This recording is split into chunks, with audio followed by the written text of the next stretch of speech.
خدا باپ کے زندہ اور جلال کلام میں سے زندگی برا کلام، پطرس کا دوسرا عام خط، اس کا دوسرا باب 1 سے 22 آیت مبارکہ تک۔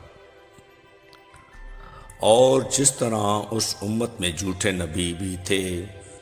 اسی طرح تم میں بھی جھوٹے استاد ہوں گے، جو پوشیدہ طور پر ہلاک کرنے والی بدعتیں نکالیں گے اور اس مالک کا انکار کریں گے جس نے انہیں مول لیا تھا، اور اپنے آپ کو جلد ہلاکت میں ڈالیں گے، اور بتھیرے ان کی خواہش اور شہوت پرستی کی پیروی کریں گے، جن کے سبب سے رائے حق کی بدنامی ہوگی، اور وہ لالچ سے باتیں بنا کر تم کو اپنے نفع کا سبب ٹھہرائیں گے، اور جو قدیم سے ان کی سزا کا حکم ہو چکا ہے اس کے آنے میں کچھ دیر نہیں، اور ان کی ہلاکت سوتی نہیں، کیونکہ جب خدا نے گناہ کرنے والے فرشتوں کو نہ چھوڑا بلکہ جہنم میں بھیج کر تاریخ غاروں میں ڈال دیا، تاکہ عدالت کے دن تک حراست میں رہیں، اور نہ پہلی دنیا کو چھوڑا بلکہ بے دین دنیا پر طوفان بھیج کر راست بازی کے منادی کرنے والے نوح کو مما اور 7 آدمیوں کے بچا لیا، اور سدوم اور عمورہ کے شہروں کو خاک کے سیاہ کر دیا،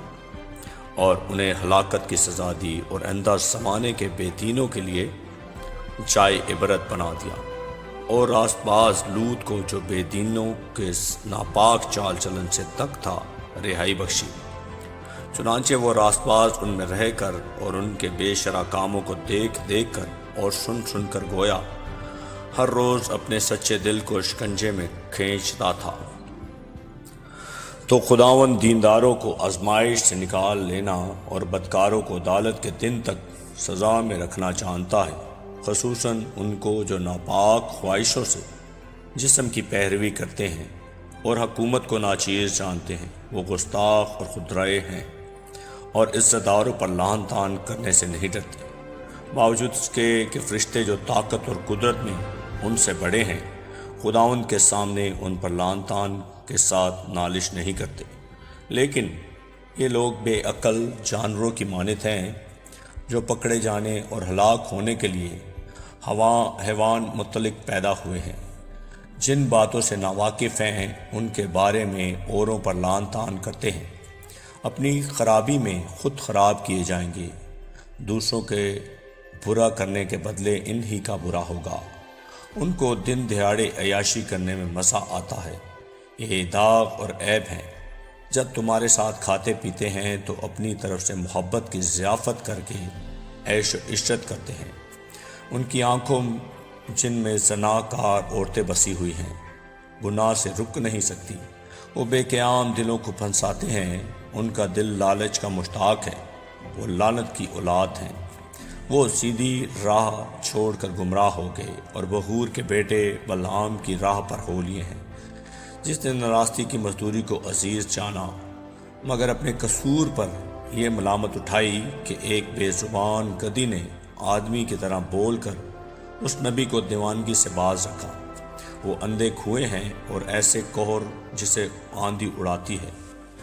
ان کے لیے بے حد تاریکی دری ہے۔ وہ گھمنڈ کی بیہودہ باتیں بک بک کر شہوت پرستی کے ذریعے سے